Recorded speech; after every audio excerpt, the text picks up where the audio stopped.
Hello, everyone. Welcome once again to our Friday Eloi Talk Show. We are delighted to have you here with us, and today we are going to continue talking about various aspects of life, various things that we need to know as human beings in our community. Today, with us, we have the executive director and a pastor, a person who has read the Bible, who has studied about human life, who has passed through a lot, and this one caused him to start up an organization that basically focuses upon people's lives and how he can improve people's ways of living. Welcome, Mr. Tendo. Thank you so much, Sam, for having me. We are delighted to have you today. Thank you for joining us. Many people have been asking a lot of questions about Eloi. How did Eloi start? Why is Eloi bringing out many programs? People are excited about knowing what caused you to start up this organization. Can you please briefly talk to us about the reasons that caused you to start up this organization? Eloi Ministries came out of a real life experience. There are so many things that we go through as individuals, and we either learn from them or we die both spiritually and physically out of them. And Eloi Ministries is something, or Eloi Africa is something that came out of the pain, the anguish, the struggles, the injustices that we saw in the community, that I experienced as an individual, lessons that I learned from my own family, losing parents when I was still young. Yeah. And those experiences brought a positive rage in my heart that forced me to continue advocating for the rights, to continue fighting against the injustices that I experienced while I was young. Eloi was started in 2014 within my mind. I was a very young boy. My parents died or were killed when I was 13 years, and that was in 1998. And so 13 years comes with a lot of emotions, a lot of vulnerability, a lot of things that come to you, most especially when you're in Africa, that seem not to be friendly to anyone of that age. You will be judged by the community. Nobody will be having your personal interests at heart the way your parents would have had. That was a time I needed guidance a lot because I was just becoming a teenager. Thank you so much, Mr. Tendo. Thank you so much. We have really got to understand where Eloi started from. But I'll pose a question. These are four major areas that you focus upon in Eloi Africa, that is health, education, access to justice, and environment and climate mitigation. I'll pose a question.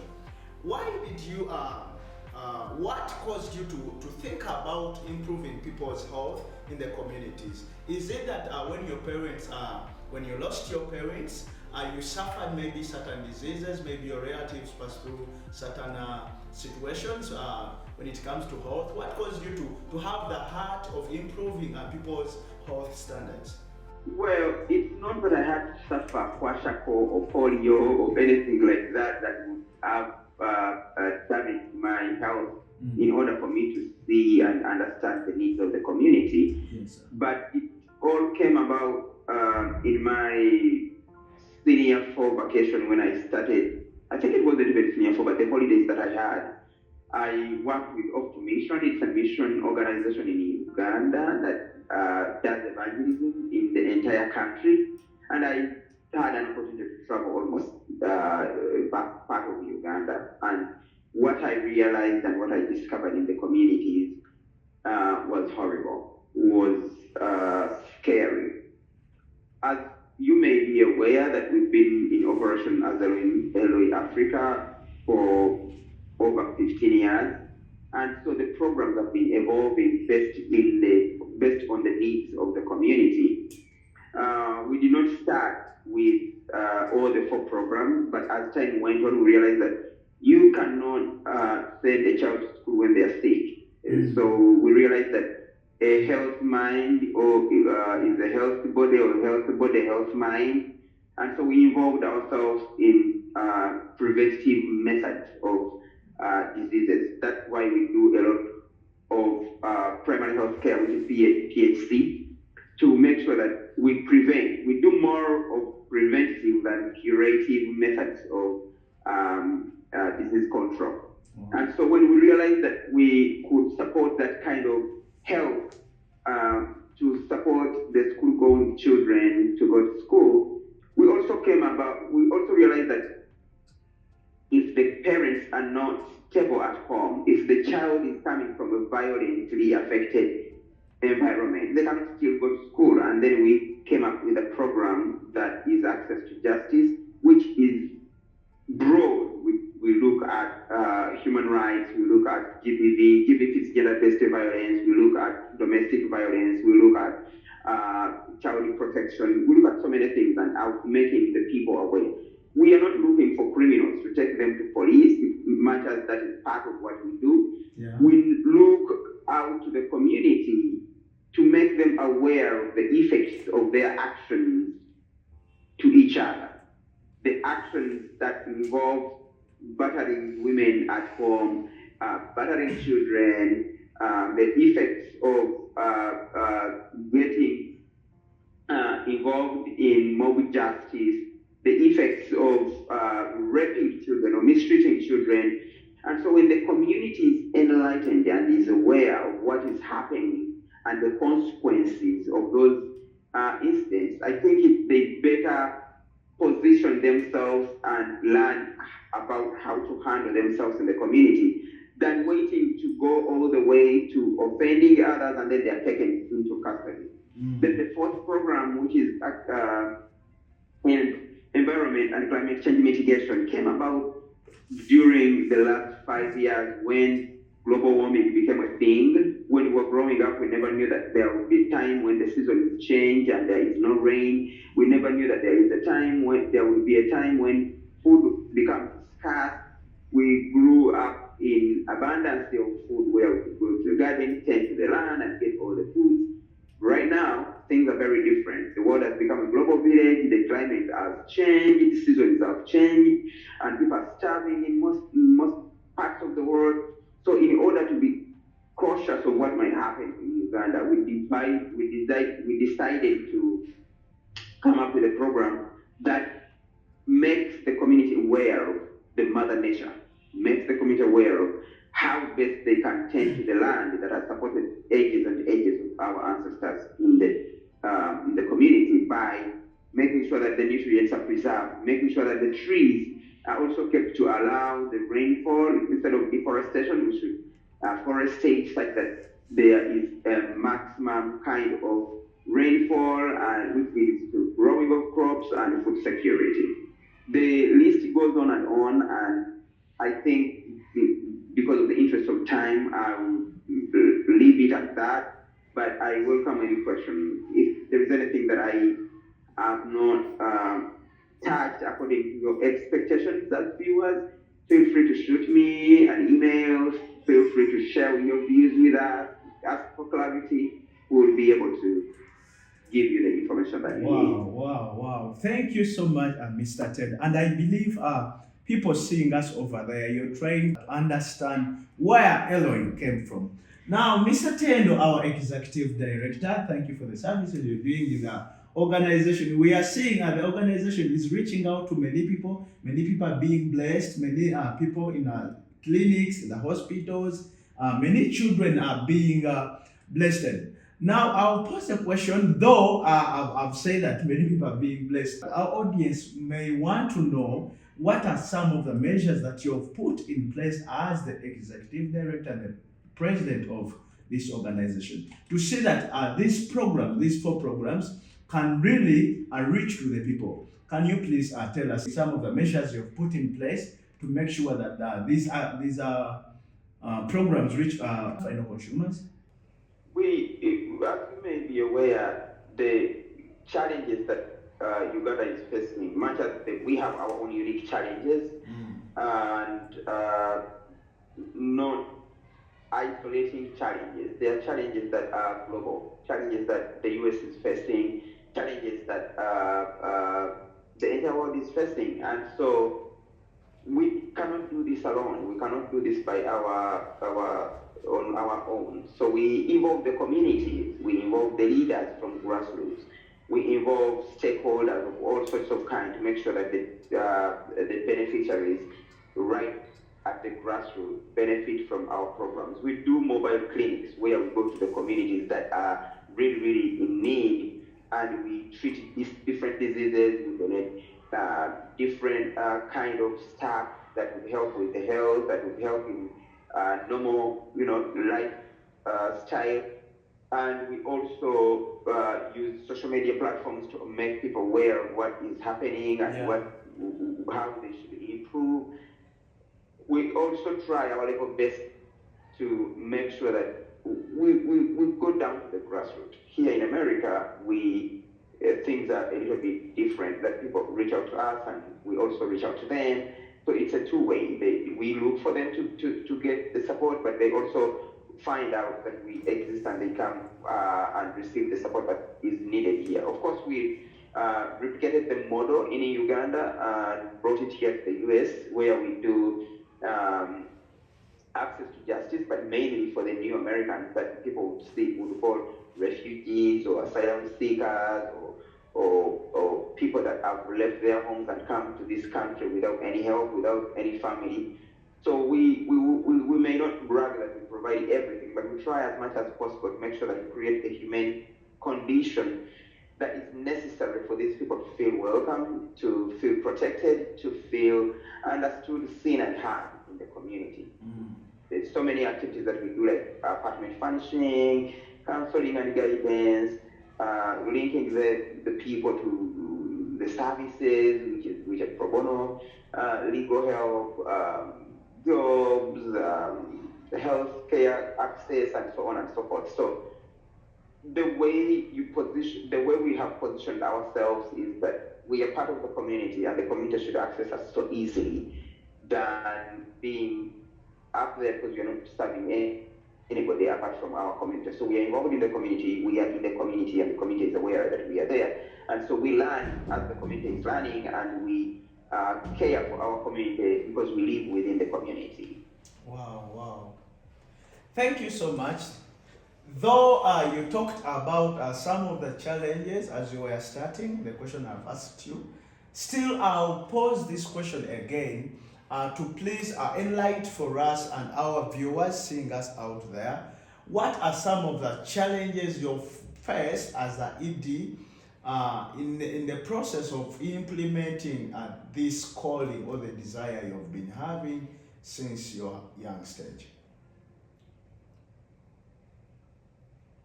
The challenges are enormous, and the achievements are also enormous, but I normally don't focus on the negatives, because the negatives most of the time are there to align you into your calling. As you're aware that we started when we were very young, Eloi has been growing. As we grow, we've learned a lot. We've learned a lot in leadership, we've learned a lot in management, we've learned a lot in the way of delivering services to the community. And the challenges have grown as the organization also grows, because the more we grow, the more number of people that are accessing us, and the more needs that we get to understand that exist in the community. But what is most important is the love of the community towards our work. We've been embraced, we've been welcomed in places, so many places in Uganda. We've been welcomed and loved here in the US. We have been recognized for the good work that we are doing in the community, and that's what is most important. The bottlenecks will always be there, but the ability to navigate through them and remain standing for years and operating for years is incredible. To me, this is not a tend of showbiz. the involvement of the community, the involvement of the team that is behind all these activities. I think it's incredible. We have notable people that have stood with us, organizations like Vitamin Angels, Crossroads Foundation, Angry Tears and the Warriors. We've got Amnesty International. We've had so many. I may not mention all of them off head, but there are so many partners, so many organizations, so many individuals that are doing an incredible job. The management, the board of directors Uganda, the board of directors here USA, Brian Gilbado, Mighty Gilbado, Rachel, Alexandra. There are so many people that are saying we will not stop. We have to keep going. And even in Uganda, the chairman, board of directors, Mr. Chibi, Mrs. Zimpanga, and so many others that are doing an incredible job to make sure that what we started does not stop, continues to impact the community. And also the testimonies that we are getting from the community makes us feel relevant to the community, and we promise that we'll continue doing what we can to contribute towards a better tomorrow. Wow. Thank you so much, Mr. Tendo. Really, this has been a great conversation we are having today. And I believe our viewers there, you're learning a lot. One thing I've learned, that the challenges we pass through in life when we are implementing our calling or the things that we feel like doing should always just help us to stand in a calling, not putting us back. I've really learned that so much. Thank you, and I believe even our viewers there are being blessed. I'll pose one other question. As a leader, what are some of the challenges you faced? Because Eloi is not only in Uganda or Africa, but we are also having Eloi in USA. So I understand you're having many people on board that you're leading, both in Africa and in USA. How have you managed to lead these people so that they can do your calling, they can fulfill what you're desiring on your heart? Because I believe it's not easy. So what are some of the tactics that have helped you as the ED to implement your calling? Number one, you have to introduce your calling to the people with grace. And as you advance orienting people about the calling, you find out that now they are aware of what is happening, they are aware of the calling, and now it's time for me to make another step. And most of the steps that we take after a person has been brought to us, or after a person has been admitted to work with us, is to try our level best to train that person, our culture, our values, our heart, our mission, our objectives. And so the moment we have trained this person, our clear objectives, our clear mission and vision, and then the culture, it becomes very easy if this person is really having a heart for the community. Are there challenges? Yes, there are many challenges, because as people join us, they come with different motives, they come with different ambitions and visions, and some just come to use a platform as a road to their destination. And what I've learned through the years is that once somebody says, this is not a good fit for me, the door is always open for them to leave. Because the worst thing you can do is to start forcing somebody to subscribe to what you believe in, because they will not, and that is going to create a disaster. The free will of exit and entry has helped us get people aligned closely with our mission, vision, and objectives, which is incredible. Wow, thank you so much. And I believe our viewers, you're learning a lot from our executive director's message or conversation with us. I'll pose a question that I'll end with today. Why do you see Eloi Africa as the executive director? God has taken us from far. When you told us you started in 2013, so it is not a short journey. We thank God for where we have reached. But then, as the executive director, the man that Moses we are having, the one who is holding the calling of the organization, why are you seeing Eloi? Maybe in the future. I see Eloi developing its own model that's going to be replicated in so many countries. Yeah.